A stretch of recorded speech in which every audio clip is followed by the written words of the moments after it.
শুভ সকাল বন্ধুরা, তোমরা কেমন আছো? আশা করছি তোমরা সবাই খুব খুব খুব ভালো আছো আর সুস্থ আছো।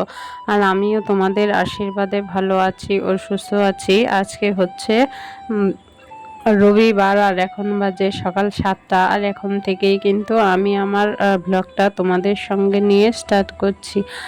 আর আমি উত্তর 24 পরগনার ছোট্ট একটা গ্রাম থেকে আমি প্রীতি আবারও কিন্তু চলে আসলাম নতুন একটা সকালে নতুন একটা ব্লগ নিয়ে। আশা রাখছি আজকের ব্লগটা তোমাদের খুব খুব খুব ভালো লাগবে।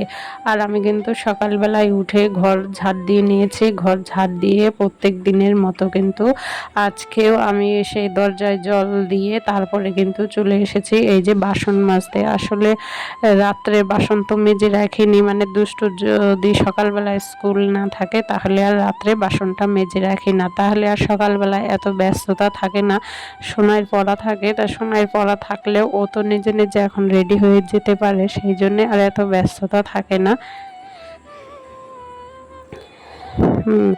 যে ওকে রেডি করে দিতে হবে, পড়তে দিয়ে আসতে হবে। এখন কদিন ও নিজে একা একাই চলে যাচ্ছে, কদিন বলতে এই যে ক্লাস 8-এ উঠেছে তার থেকে মানে হয় 10-15 দিন আমি নিয়ে এসেছি। তারপরে থেকেই ও আর ওর বান্ধবী ওরা দুজনেই পড়তেও চলে যায়, স্কুলেও চলে যায়। মাঝে মধ্যে যদি ওর বান্ধবী স্কুলে না যায় বা পড়তে না যায় তখন আমাকে দিয়ে আসতে হয়, তখন তো আর একা ছাড়া যায় না, তাই না? আর এখন যেহেতু দুজনে একসঙ্গে স্কুলে যায়, সেই জন্য ওর পিছনে আর আমার যেতে হয় না, ছুটতে হয় না। এখন দুষ্টুর পিছনে ছুটতে হয়, ও যেহেতু ছোট ও তো আর একা একা যেতে পারবে না, তাই না? সেই জন্যে। আর আজকে যেহেতু দুষ্টুর স্কুল ছিল না, সেই জন্যে আমার ব্যস্ততা ছিল না। কালকে রাত্রে যে বাসন মেজে রাখতে হবে, রান্নাঘরের পুরো কাজ সেরে রাখতে হবে, সেরকম কোনো ব্যস্ততা ছিল না বলে আমি কিন্তু করে রাখিনি।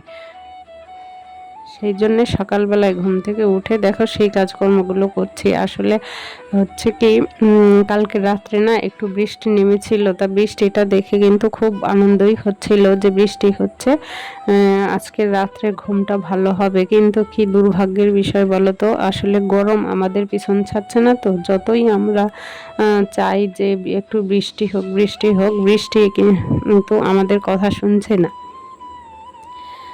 সেই মিনিট পাঁচেকও বৃষ্টি হয়নি, সে বৃষ্টি থেমে গেছে। থেমে গিয়ে যে একটা গুমোট গরম দিয়েছে, মানুষের যে ধরো একটা আশা করেছিলাম যে বৃষ্টি হচ্ছে রাত্রে ঘুমটা ভালো হবে, এই যে একটা আশা করেছিলাম সেই আশাটা আর কিন্তু পূর্ণ হলো না। সেই রাত্রের মিনিট পাঁচেকও বৃষ্টি হয়নি, তার মধ্যে থেমে গেছে।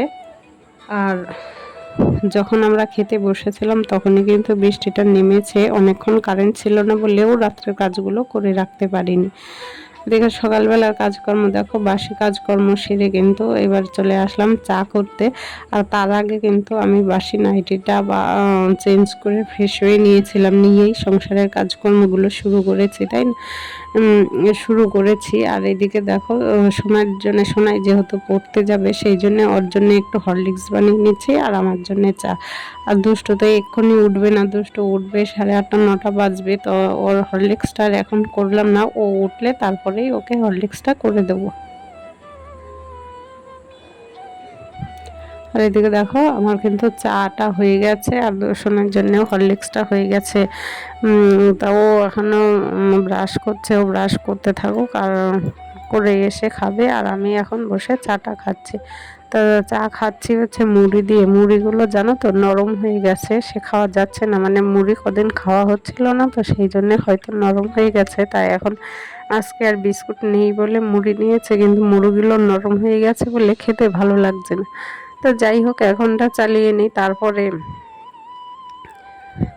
সন্ধেবেলাটা বিকেলবেলায় দেখা যাবে কি হবে না হবে। সেইটা অবশ্য আবার মনের উপর নির্ভর করছে। যদি মনে থাকে তাহলে হয়তো সন্ধেবেলায় অন্য কিছু হবে, আর মনে যদি না থাকে তাহলে এই মুড়ি হয়তো কপালে আছে। সেইটা আবার মনের আর কপালের উপরেই নির্ভর করছে, দেখা যাক কি হয়। দেখো চাটা খেয়ে এবার চলে আসলাম এই দেখো এই ঘরে। আর এখন কিন্তু বাজে ঘড়ির কাঁটায় তোমার হচ্ছে 9টা 9:30 বাজে। দুষ্টুও উঠে পড়েছে, উঠে ব্রাশ করছে। আর ও বললো যে এখন হরলিক্স খাবে না, ও একটু জল মুড়ি খাবে। ওকে একটু জল মুড়ি দিয়ে এসে দেখো আমি কিন্তু আমার যে সংসারের যে আর অন্যান্য কাজকর্মগুলো আছে সেইগুলো করে নেব। করে নেওয়ার আগে দেখো জানলাগুলো যেহেতু ঘরের বন্ধ, সেই জন্য দেখো ঘরটা কিন্তু অন্ধকার দেখা যাচ্ছে। সেই জন্যে আগে জানলাগুলো খুলে দেব, দিয়ে তারপরে বিছানা তুলবো। আর বিছানা তুলতে এসে আরেকটা জিনিস দেখছি, এইদিকে যারা কালকে যেহেতু একটু বললাম যে মিনিট পাঁচেক একটু বৃষ্টির মতো এসেছিল, সেই বৃষ্টি এসেছিল বলে জানলাটায় দেখছি অনেক ধুলোবালি। মানে বৃষ্টি হলেই ধুলোবালি হয় কেন কি জানি না, বুঝতে পারছি না। তো যাই হোক, দেখো জানলাটা খুলেই দেখলাম এইখানে হচ্ছে ধুলোবালি। তো সেই ধুলোবালিটা আগে ঝাড় দিয়ে দেখো ঝাড় দিয়ে পরিষ্কার করে দিচ্ছি। আর যখনই আমি এরকম গানাচাগুলো ঝাড় দিই না, সাথে সাথে একদম দেওয়ালগুলো একটু ঝেড়ে নেওয়ার চেষ্টা করি। হয়তো সে আমাদের চোখের আড়ালে হয়তো ঝুল টুল আছে কি না সেইটা তো সবসময় চোখে পড়ে না, তাই না? সেই জন্যে যখনই যেদিকে আনাচে কানাচেগুলো পরিষ্কার করি তখন ওই ঝুলগুলো ঝেড়ে নেওয়ার চেষ্টা করি।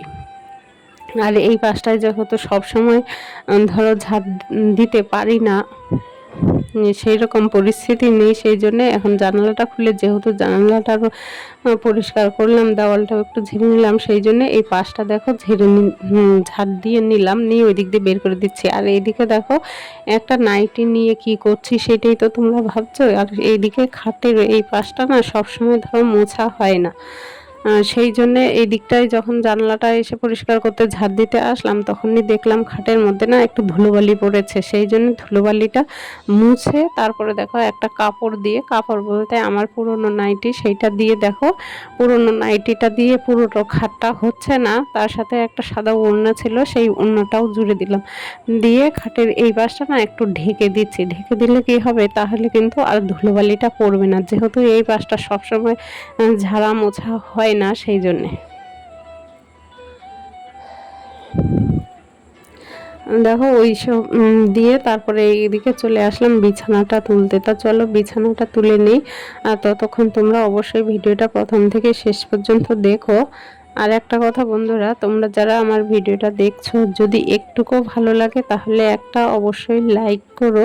তোমাদের একটা লাইক আমাকে পরবর্তী ভিডিও বানাতে মোটিভেট করে বা পরবর্তী ভিডিও বানাতে উৎসাহিত করে, আগ্রহ জাগায়। সেই জন্যে বলছি তোমরা কিন্তু অবশ্যই যদি ভিডিওটা একটুকু ভালো লেগে থাকে তাহলে একটা লাইক করো। আর যদি তোমরা কমেন্ট করতে চাও তাহলে অবশ্যই কমেন্ট করো, তোমাদের মূল্যবান মতামত আমাকে জানিও। আর যদি তোমরা চাও যে আমার পরিবারের একজন সদস্য হতে তাহলে অবশ্যই আমার চ্যানেলটাকে সাবস্ক্রাইব করে আমার পরিবারের একজন মিষ্টি সদস্য হয়ে থেকে যেও। দেখো বিছানাপত্র কিন্তু তুলে পরিষ্কার করে নিলাম। ওইদিকে দেখলে জানলা, তারপরে খাটের ওই পাশটা মুছে পরিষ্কার করে একটা কাপড়ও দিয়ে দিলাম। দিয়ে এখন দেখো চলে এসেছি, কটা জামা কাপড় ছিল সেই জামা কাপড়গুলো ভাঁজ করতে। এইগুলো কালকের ওই বারান্দায় মেলা ছিল, সেই যেগুলো এনে এখন দেখো ভাঁজ করে নিচ্ছি। আসলে কি বলতো, এই 2-3 দিন তো রোদ উঠছে না, মেঘলা আকাশ থাকছে, গরমও থাকছে, বৃষ্টি কিন্তু হচ্ছে না। তা হলেও আর রোদ উঠলেও কিন্তু আমি জামা কাপড়গুলো প্রায় 3-4 মাস ধরে বারান্দাতেই মেলে দিচ্ছি। আসলে এত গরম, এত রোদের তাপ থাকে না, তখন জামা কাপড় বারান্দায় দিলেই সেই জামা কাপড়গুলো শুকিয়ে যাচ্ছে, সেই জন্যে আর আমার বাইরে গিয়ে মেলতে হয় না। দেখো এই জামা কাপড়গুলো এখন ভাঁজ করে নিলাম। আর এইদিকে দেখো আলনাটার অবস্থা। আর এদিকে হয়তো একটা তোমরা কাপড় দেখতে পাচ্ছ সেই ঝুলছে, সেইটাই আসলে দুষ্টু দোল খাচ্ছে, সেইটাই তোমরা দেখতে পাচ্ছ। আর হচ্ছে আলনাটার অবস্থা দেখো, আলনাটাও আমি ঝট করে একটু গুছিয়ে নেব। দেখো আলনাটা কিন্তু আমার গোছানো হয়ে গেছে। সেই রকম আলনার জামা কাপড় এখনো নেই। আলনায় সবসময় যে জামা কাপড়গুলো ব্যবহার করা হয় সেইগুলোই আমি মূলত রাখি, তাই এখন কিন্তু সেই রকম নেই। ধরো কিছু ভিজে মেলে দিয়েছি, আর কিছু ধরো আমরা ব্যবহার করছি সেই রকম ভিজেগুলো তো আর এখানে এনে মেলে রাখা যাবে না, তাই না? সেইগুলো যখন আমরা ধরো ব্যবহার করি, ধরো স্নান দান করে পরি, সেই জামা কাপড়গুলোই এখানে মূলত বেশিরভাগ রাখি। আর দুষ্টু সোনার স্কুল ড্রেসটা রাখি। আর আজকে যেহেতু স্কুল ড্রেসটা রাখা হয়নি, কারণ কাচবো বলে ছাদ দিয়ে রেখেছি। দেখো ওই দিকের ওই সমস্ত কিছু গুছিয়ে নিয়ে এবার চলে এসেছে এই যে শোকেসের ভেতরটা দেখছো, এই ভেতরটা না কখনো আমি গুছিয়ে ঠিক রাখতে পারি না, কেন জানি না। যে যখন হাত দেয় না, যখন যে জিনিসের যেটার প্রয়োজন হয় সেইটা যে ওইখান থেকে বের করে ঠিকই, কিন্তু জায়গা মতো কিন্তু কেউই রাখে না। আসলে বাড়িতে 4টে মানুষ থাকলে যদি 3টে মানুষ উলটপালট করে, একার দ্বারাই কিন্তু গোছানো বা গুছিয়ে রাখা কিন্তু সম্ভব হয় না, তাই না? একজন যদি উলটপালট করে 3জনে গুছিয়ে কিন্তু রাখা যায়, কিন্তু সবাই মিলে যদি উলটপালট করে তখন কিন্তু আর গুছিয়ে রাখা একার দ্বারাই সম্ভব না, তাই না? তো দেখো সমস্ত গোছগাছ করে আমি আবার চলে গেছিলাম একটু বাজারে। দেখো আজকে একটু চিকেন এনেছি, এই যে হচ্ছে যেহেতু রবিবার, সেই জন্য একটু চিকেন করতেই হবে, না হলে ওরা 2 বোন আবার মানবে না। সেই জন্য চিকেন করেছি আর এই যে ভাত করেছি, আর কোনো কিছুই করিনি। ভেবেছিলাম একটু ঘ্যাটকল আনবো, ঘ্যাটকলের পাতা বাটা করব। আসলে ঘ্যাটকলের পাতা একটু খেতে ইচ্ছে করছে, সেই জন্যই ভেবেছিলাম আনবো, কিন্তু সেইটা পাইনি, আমার এই দুর্ভাগ্য। তা কি আর করা যাবে, ওই যে চিকেন আর মাংস রান্না হয়ে গেছে, সরি চিকেন আর মাংস বলছি, চিকেনটা রান্না হয়ে গেছে আর ভাতটাও কিন্তু হয়ে গেছে। আমার রান্নাঘরের কাজকর্মগুলো সেরে এবার কিন্তু চলে আসলাম। এই ঘরটা যেহেতু মোছা হয়নি, আর মোছার আগে কিন্তু আমি ভালো করে ঘরটা ঝাড় দিই, ঝাড় দিয়ে তারপরেই কিন্তু ঘরটা মুছি। তা সেই জন্যে ঘরটা ঝাড় দিচ্ছি, ঘরটা মুছবো বলে। আর সকালবেলায় যেহেতু একটু ঝাড়াঝাড়ি করেছিলাম, সেই জন্যে একটু হালকা পাতলা ঝাড় দিয়েই রেখেছিলাম। তাহলেও কি হবে, এখন তো ঘড়ির কাঁটায় প্রায় ধরো 1:30টা বাজে, তা ঘর কিন্তু নোংরা হয়ে গেছে, যেহেতু বাচ্চা কাচ্চা আছে বাড়িতে, সেই জন্যে।